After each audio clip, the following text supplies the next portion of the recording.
Now, China's one small step could be a giant leap for humanity, creating an artificial sun. Yes, you heard that right.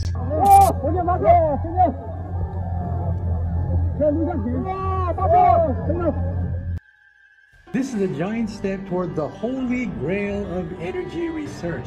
This is too good to be true. Well, the sun is a nuclear explosion, a fusion explosion. That's what the sun is. It's an ongoing fusion explosion. Listen, you cannot run an advanced economy without these rare earth elements. Rare earths are 17 silvery white minerals that are used to produce weapons, drones, wind turbines, and electronic goods. China could use rare earths as a countermeasure. Analysts have been telling me that China could potentially restrict the sales to the United States in the name of national security.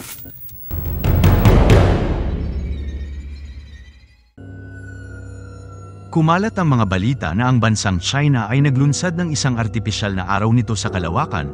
Ang isang video na kumakalat sa online ay nagpapakita ng maliwanag na dilaw na bola na nagliliwanag sa kalangitan sa gabi habang umaakyat sa himpapawid. Maaari kaya ito ang artipisyal na araw na ginawa sa bansang China kung saan ito ay proyekto nitong mga nakaraang taon. Kung magkagayon, ano ang pakinabang ng artipisyal na araw na ito para sa layunin at kinabukasan ng karamihan? At higit sa lahat, ano ang maaaring kahihinatnan ng pagkakaroon ng dalawang araw sa mundo? Halina't ating alamin ang potensyal at maaaring idulot ng proyektong ito sa ating buhay at kapaligiran tungo sa ating kinabukasan dito sa daigdig.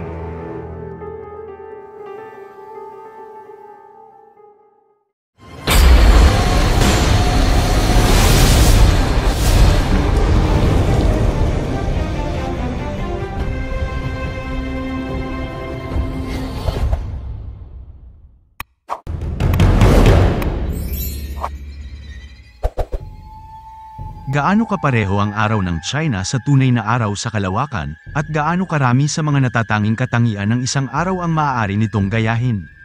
Ang artipisyal na araw ng China ay halos katulad ng ating araw sa universo. Sa katunayan nito ay higit sa 5 beses na mas mainit kaysa sa aktwal na araw. Ang artipisyal na gawa ng China ay gumagana tulad ng araw natin ngayon. Makikita mo ang araw na lumilikha ng solar energy sa pamamagitan ng nuclear fusion sa loob ng core nito. Ito ay pangunahing binubuo ng hydrogen, deuterium at helium. Ang nuclear fusion reaksyon sa araw ay nagko-convert ng hydrogen sa helium at deuterium.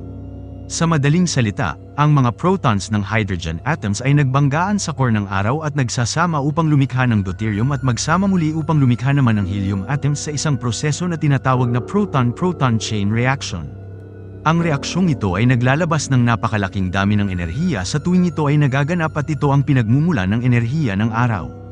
Napatunayan ng mga siyentipiko na bawat segundo, binabago ng araw ang 600 milyong toneladang hydrogen at deuterium sa 570 milyong toneladang helium. Ang nawawalang 4 na milyong tonelada ay tumutukoy sa napakalaking enerhiya na inilabas, kaya bawat segundo ay nagaganap ang isang reaksyon ng proton-proton, na kung saan ang araw ay naglalabas ng mga 4 na milyong tonelada ng enerhiya nito.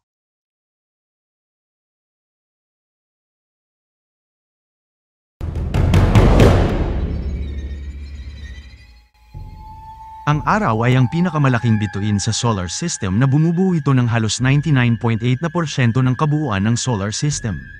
Ito ay may kabuuan na humigit kumulang 333,000 beses kaysa sa mundo, kung saan ang radius ng araw ay may sukat na 676,000 kilometro at ginagawa itong 109 na beses kaysa sa ating mundo.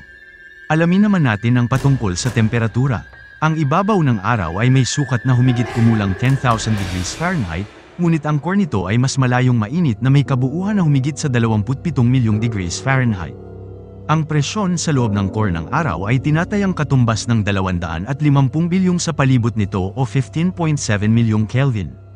Ang mga matinding temperatura at presyon na ito ay nagpapahintulot sa pagsasanib ng 4 na proton sa isang alpha particle.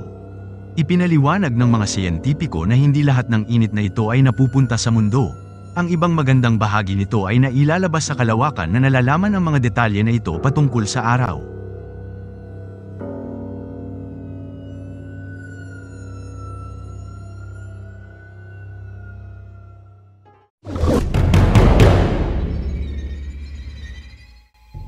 Ang enerhiya ng araw ay ang pinakamahalagang bahagi ng ating pag-iral dito sa daigdig. Kung wala ito ay hindi magiging posible ang buhay sa mundo. Mula sa pagbibigay ng liwanag at sikat na sanhi ng init, hanggang sa maging posibleng pagbuo ng buhay at pagkain ng mga halaman na meron sa mundo. Ang pagiging kapaki-pakinabang ng araw ay walang hangganan, na kung saan ito ay bumubuo ng halos 99 ng solar system sa kalawakan. Kaya kung ating iisipin kung bakit umiikot ang mga planeta sa paligid ng araw ay dahil ang araw ay isang nagbibigay buhay na bituin. Ngunit sa loob ng mahabang panahon, ngayon ang China ay nagnanais na magkaroon ng sariling artipisyal na araw, kaya nakapagtataka kung bakit. Well, dahil lahat ng ito ay tungkol sa kapangyarihan at pagnanais na mahigitan ang mga bansa sa mga interes at pangangailangan ng mundo. Sa ganung paraan, hindi lamang kapangyarihang pampulitika ang maaaring maidulot nito. Maaari din itong magbigay ng malakas na sandata o proteksyon laban sa mga kalaban at natatanging nuclear-generated power, na kung saan ito ay isang uri na ginagamit ng ating araw upang magbigay ng init at liwanag para sa mga buhay at enerhiya sa mundo.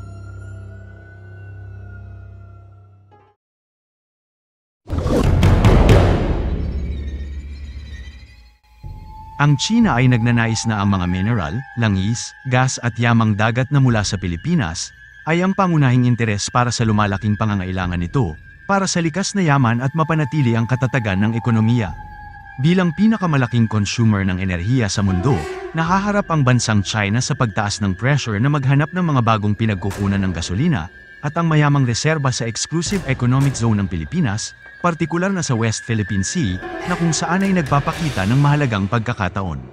Sa pagkakaroon ng kontrol sa mga mapagkukunang ito, mababawasan ng China ang pag-asa nito sa mga dayuhang supplier, palakasin ang seguridad ng enerhiya nito, at suportahan ang lumalaki nitong sektor ng industriya at teknolohikal.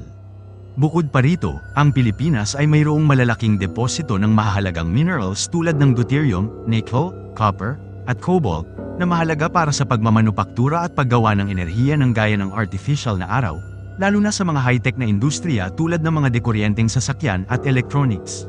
Sa pamamagitan ng paggigiit ng pangingibabaw sa mga yamang ito, hindi lamang pinalalakas ng China ang kapangyarihan nitong pang-ekonomiya, kundi pinapahina rin ito ang kakayahan ng Pilipinas, na independenteng bumuo ng sarili nitong likas na yaman, na nagpapatibay sa impluwensya ng China sa rehiyon.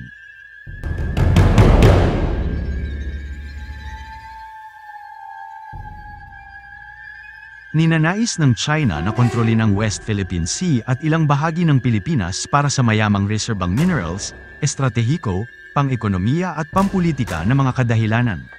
Ang West Philippine Sea ay isang mahalagang ruta ng kalakalan na may higit sa 3 trilyong dolyares na halaga ng mga kalakal na dumadaan taon-taon na ginagawa itong mahalaga para sa seguridad ng ekonomiya at militar ng China. Ang rehiyon ay mayaman din sa mga minerals, langis, gas, at yamang dagat na hinahangad ng China na pagsamantalahan upang mapanatili ang lumalaking ekonomiya at pangangailangan ng enerhiya nito. Ang pagkontrol sa dagat ay magpapahintulot sa China na palawakin ang presensyang militar nito, magtatag ng dominasyon sa Timog Silangang Asya, at kontrahin ang impluwensya ng US sa rehiyon. Ang Pilipinas na matatagpuan sa gitna ng pinagtatalo ng lugar na ito, ay nagtataglay ng mahalagang likas na yaman at mga pangunahing estratehikong posisyon na maaaring gamitin ng China upang palakasin ang kapangyarihang geopolitikal nito. Sa pamamagitan ng paggigiit ng mga pag-aangkin sa mga katubigan at teritoryo ng Pilipinas, nilalayo ng China na isecure ang mga mapagkukunan ng enerhiya, kontrolin ang mahalagang rutang pandagat, at palawakin ang impluwensyang pangrehiyon nito, sa kabila ng internasyonal na pagsalungat at mga legal na desisyon laban sa mga pag-aangkin nito.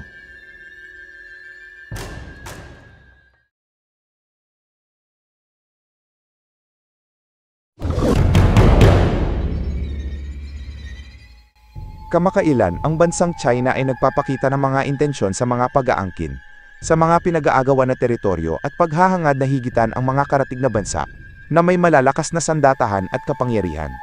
Naglalayo na lampasan ang mga teknolohiya at sandatahan ng mga makapangyarihang mga bansa, at bumuo ng mga sopistikado at advanced na mga teknolohiya at kagamitan na ginagamitan ng enerhiya. Upang magawa ito, kailangan nito na bumuo ng kanilang artificial na araw, na siyang pangunahing pinanggagalingan ng walang humpay na enerhiya. Ang mga ganitong layunin ng mga bansa, tulad ng pagpapalakas ng mga sandatang pandigma, at pagpapaunlad sa mga larangan ng teknolohiya para sa militar, ay nagdudulot ng kawalan ng balanseya at kabahalan ng mundo. Ang ganitong pag-aalala ay nagkakaroon ng epekto sa karamihan upang mangibabaw ang takot at pangamba, na kung saan ito ay maaaring mag-udyok ng kapahamakan at trahedya para simulan ang kaguluhang pandaigdig. Ang mga ganitong kapangyarihan ay maaaring pagharian at pamunuan ng mga bansa sa mga pag-aangkin sa mga teritoryo upang kolektahin ang mga nakatagong yaman nito. Gayunpaman, may mga pangamba na ang teknolohiyang ito ay maaaring magkaroon ng militarized application sa hinaharap.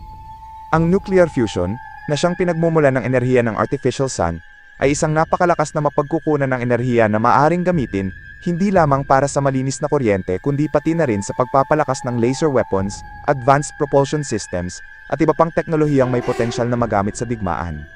Bukod pa rito, ang pagkakaroon ng teknolohikal na dominasyon sa larangan ng fusion energy ay maaaring magbigay sa China ng geopolitical advantage na posibleng gamitin sa panggigipit sa ibang bansa sa usaping pang-enerhiya at militar. Bagamat ang pangunahing layunin ng proyekto ay para sa malinis na enerhiya, hindi maaaring balewalain ang posibilidad na magamit ito sa estratehikong aspeto ng seguridad at depensa.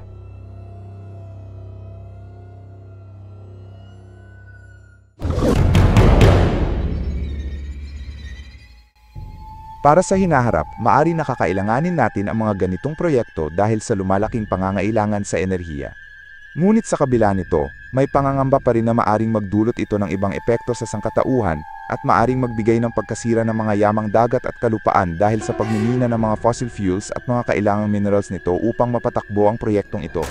Ngunit sa kabila nito, nagsusumikap pa rin ang mga sayantipiko upang bumuo ng mga karagdagang hakbang sa kaligtasan sa mga disenyo ng fusion power plant.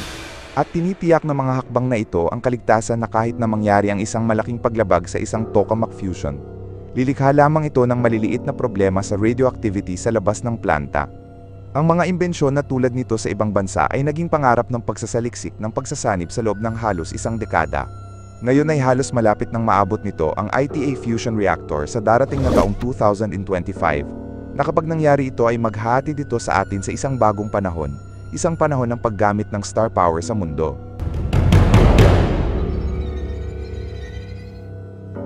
Kaya ang China ay nakatakdang ring bumuo ng isa pang tokamak sa unang bahagi ng 2030s at magpapalawak ng teritoryong nasasakupan para sa mga kagamitang kinakailangan upang malampasan nito ang mga makapangyarihang bansa para sa bagong panahon. Ngunit marami ang nangangamba sa ambisyong ito para sa pambihirang paraan ng supply ng kuryente ay masisira ang isang bagay sa mundo, na tulad na lang kung paano sinira ng malaking hadron collider ang magnetic field ng Earth noon. Ano sa palagay mo, magdudulot ba ang mga artipisyal na araw na ito ng mga hindi inaasahang sakuna sa mundo? Manatiling mag-subscribe at magkomento sa ibaba at ating pag-usapan para sa mga bagong talakayan at usapin na napapanahon. Hanggang sa muli, salamat!